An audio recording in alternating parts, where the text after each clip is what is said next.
माओवादियों के मारे जाने के बाद माओवादियों का महिमा मंडन किस तरह से किया जाता है, ये आप सीपीआई माओवादी पार्टी के सेंट्रल कमेटी मेंबर माओवादी गजराला रवि उर्फ उदय की शव यात्रा या बीते दिनों गरियाबंद नक्सल एनकाउंटर में टॉप नक्सली लीडर चलपति की शव यात्रा की तस्वीरें देखकर समझ ही गए होंगे। जल, जंगल और जमीन की लड़ाई के लिए खड़ा किया गया माओवादी आंदोलन आज की तारीख में एक अंतहीन हिंसा और जनसंहार वाले युद्ध में बदल चुका है। हजारों लोग इस हिंसा की भेंट चढ़ चुके हैं, लेकिन इस लोकतंत्र विरोधी अभियान में शामिल इन माओवादियों को एक बड़ा वर्ग आज भी अपना हीरो मानता है। इस समर्थन से समझना मुश्किल नहीं है कि इन माओवादियों को ताकत कहां से मिल रही है।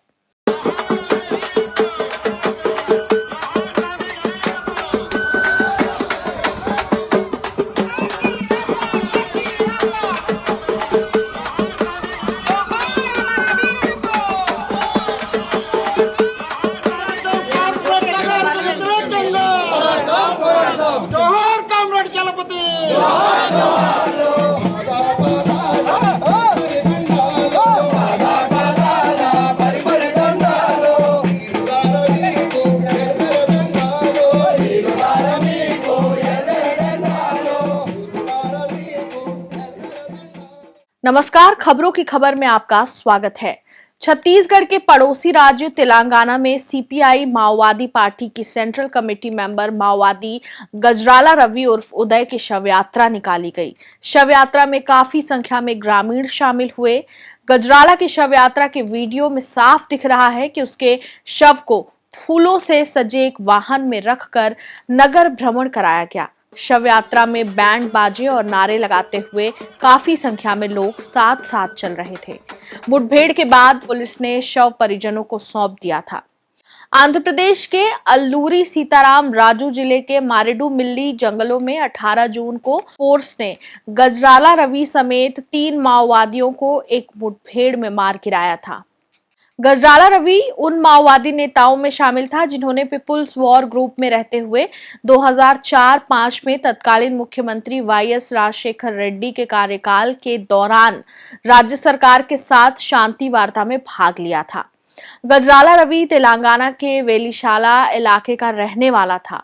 वह पिछले कई सालों से माओवादी संगठन में सक्रिय था। उसके काम और मेहनत को देखते हुए नक्सल संगठन ने उसे सेंट्रल कमेटी मेंबर में शामिल किया था। बाद में उसे AOBS ZC Andhra Odisha border special zonal committee का सदस्य भी बनाया गया था। उस पर 40 लाख रुपए का इनाम घोषित था। रवि कई बड़े हमलों का मास्टरमाइंड माना जाता है। गजराला रवि माओवादियों के सेंट्रल कमेटी का सदस्य था। साल 2020-21 के बाद उसने कुछ दिनों तक बस्तर में भी काम किया था। यहाँ संगठन को मजबूत करने की कोशिश में लगा हुआ था। इस मुठभेड़ में रवि के अलावा छत्तीसगढ़ के गरियाबंद में मारे गए पोलित ब्यूरो सदस्य अप्पा राव उर्फ चलपति की पत्नी अरुणा उर्फ वेंकट चैतन्य या रवि चैतन्य भी मारी गई। अरुणा आंध्र प्रदेश जोनल कमेटी की सदस्य थी। इस पर भी 20 लाख का इनाम था। इस मुठभेड़ में एक नक्सली अंजू भी मारा गया था। बहरहाल गजराला रवि का शव उनके गृह ग्राम पहुंचा और किसी विशाल जनसभा की तरह रवि की शव यात्रा निकाली गई। इससे पहले भी छत्तीसगढ़ के गरियाबंद में नक्सलियों के खिलाफ चले सबसे लंबे ऑपरेशन में 1 करोड़ के इनामी नक्सली चलपति और 25 लाख के इनामी नक्सली प्रमोद समेत 16 नक्सली मारे गए थे। चलपति की शव यात्रा भी इसी तरह धूमधाम से नाच गाकर निकाली गई थी। चलपति के अंतिम संस्कार में उसके परिजनों समेत नक्सल समर्थकों की भीड़ सैकड़ों में थी और अपने नेता के मारे जाने का गम भी गांव वालों को था। इस नक्सली की अंतिम यात्रा की ये तस्वीरें हमने आपको पहले भी दिखाई थी।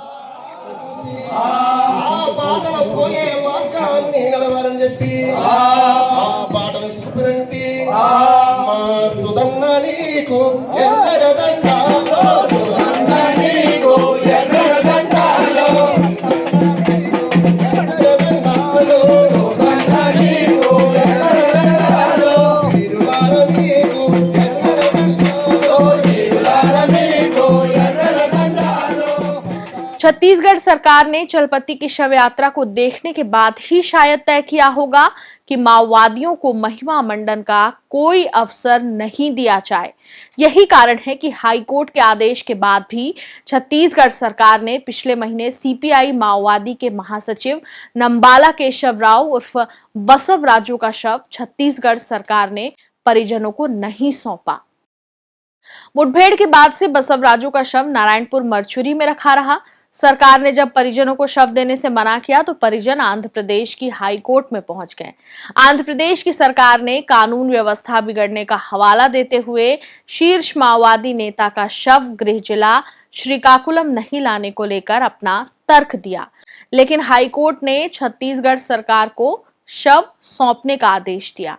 हालांकि बसव राजू का शव उनके परिजनों को नहीं सौंपा गया और आंध्र व तेलंगाना के सभी माओवादियों का शव नारायणपुर में ही जला दिया गया। नक्सलियों के अंतिम संस्कार किए जाने के सवाल पर बस्तर पुलिस ने बताया कि बसव राजू समेत 7 माओवादियों के शवों का अंतिम संस्कार इसलिए किया गया है क्योंकि इन शवों के लिए किसी ने स्पष्ट कानूनी दावा नहीं किया था। वहीं एक महिला माओवादी का अंतिम संस्कार उनके परिजनों की सहमति से किया गया। नारायणपुर जिले के कुड़मेल जाटलू मुठभेड़ में मारे गए 27 माओवादियों के 100 में से 20 के शव को दावा सत्यापन के पश्चात उनके परिजनों को सौंपा गया। जिन 20 मृत माओवादियों के शव सौंपे गए उनमें से कोसी और खुंगी के परिजन आज दिनांक 26 मई को शव लेने नारायणपुर उपस्थित हुए एवं शव के संक्रमण की आशंका को देखते हुए शव का अंतिम संस्कार नारायणपुर मुख्यालय में ही करने का अनुरोध किया गया। वहीं शेष 7 नक्सलियों के शव जिनमें सीपीआई माओवादी महासचिव बसवा राजू का शव भी शामिल था के लिए कोई स्पष्ट कानूनी दावा नहीं आया। इन 8 के शव को जिसमें कोशी का शव भी शामिल था का अंतिम संस्कार कार्यपालक मजिस्ट्रेट के आदेशानुसार विधि सम्मत तरीके से नारायणपुर जिला मुख्यालय में किया गया। लेकिन नक्सल आंदोलन को करीब से जानने समझने वाले मानते हैं कि असली बात यही थी कि माओवादियों के शवों का महिमा मंडन ना हो। छत्तीसगढ़ और तेलंगाना सरकार नहीं चाहती थी कि बसव राजू का शव श्रीकाकुलम पहुंचे और माओवादी नेता का महिमा मंडन किया जाए।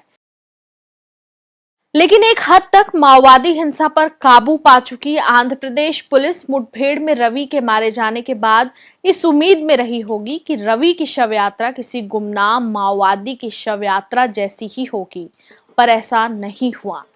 रवि की शव यात्रा ने एक बार फिर कई बड़े सवाल उठाए हैं। यह सवाल उन दावों को कमजोर साबित करता है जिसमें माओवादियों का समर्थन खत्म होने की बात कही जाती है। एक प्रतिबंधित संगठन के नेता की शव यात्रा में इतनी बड़ी संख्या में स्त्रियों पुरुषों का शामिल होना बताता है कि वैचारिक रूप से माओवाद से निपटना सरकार के लिए एक बड़ी चुनौती है और लोगों में यह भरोसा भी पैदा करना कि एक लोकतांत्रिक व्यवस्था का कोई और विकल्प पूरी दुनिया में कहीं नहीं है। खबरों की खबर में फिर होगी बात।